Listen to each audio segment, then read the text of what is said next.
যারা দিচ্ছেন এই বিষয়টাকে আপনাদের মাথায় আমার ভোট আমি দেব, যাকে খুশি তাকে দেব। তোর বাপের কি? তুই বলার কে? কুত্তার বাচ্চা। এটা দেখতে পাচ্ছেন, এই জানোয়ারের বাচ্চা কিছুদিন আগে প্রবাসীদেরকে নিয়ে একটা বিরূপ মন্তব্য করেছেন। কি মন্তব্য করেছেন এটা আমরা স্ক্রিনে দেখি।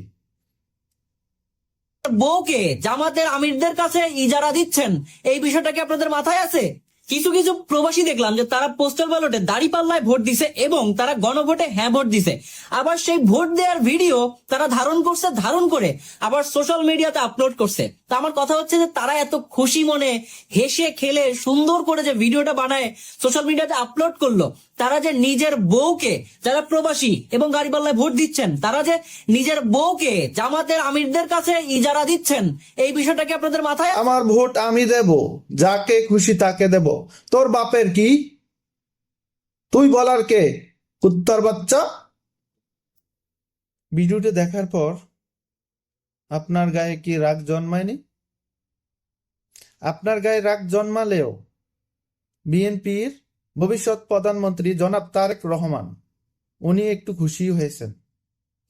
তাই এই জানোয়ারের বাচ্চাকে ডেকে নিয়ে তার কাঁধে হাত রেখে তাকে ভরসা দিয়েছেন। এমনকি এই জানোয়ারের বাচ্চাকে আমাদের ভবিষ্যৎ প্রধানমন্ত্রী জনাব তারেক রহমান ফলো করে। চলেন শুনি, তার মুখেই শুনি। চেয়ারম্যান স্যার ফার্স্টে এখানে ঢুকে যখন সবার সাথে হ্যান্ডশেক করতেছিল, তখন উনি আমার সাথে হ্যান্ডশেক করার সময় বলছে যে I follow you a lot, that means a lot to me. এখন আমার বিএনপির ছোট বড় নেতাদের কাছে প্রশ্ন,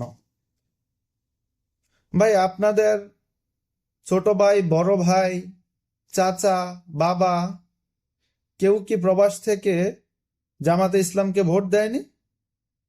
যদি ভোট দিয়ে থাকে, এই জানোয়ারের বাচ্চার কথাগুলো আপনার গায়েও লাগার কথা, আপনার শরীরেও রাগ জন্মানোর কথা। যদি আপনি মনে করে থাকেন যে প্রবাসীদেরকে এমন মন্তব্য করাটা আপনার ফ্যামিলির উপরেও গিয়েছে, তাহলে ভিডিও শেয়ার করে এই জানোয়ারের বাচ্চার বিচার নিশ্চিতকরণে সহযোগিতা করেন। আমরা প্রবাসীরা এই জানোয়ারের বাচ্চার বিচার দাবি করছি।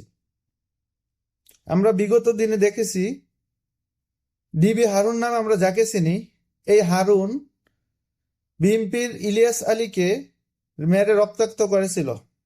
তারপরে পুরস্কার স্বরূপ তাকে ডিবি পদে উন্নতি করা হয়েছিল।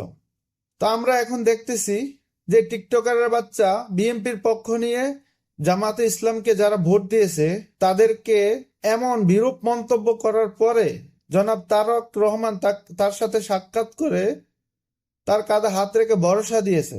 তাহলে কি আমরা ধরে নেব আপনাদের প্রতিপক্ষকে যারা ঘায়েল করবে, যারা কুরুচিপূর্ণ কথা বলবে, তাদেরকে আপনারা বুকে টেনে নিবেন, তাদেরকে পুরস্কৃত করবেন? যদি এমনটাই হয়ে থাকে তাহলে আপনাদের জন্যও সেই পতিত আওয়ামী লীগ শেখ হাসিনার সাথে যা ঘটেছে তা আপনাদের সাথেও ঘটবে। তো সময় থাকতে আপনারাও সতর্ক হয়ে যান।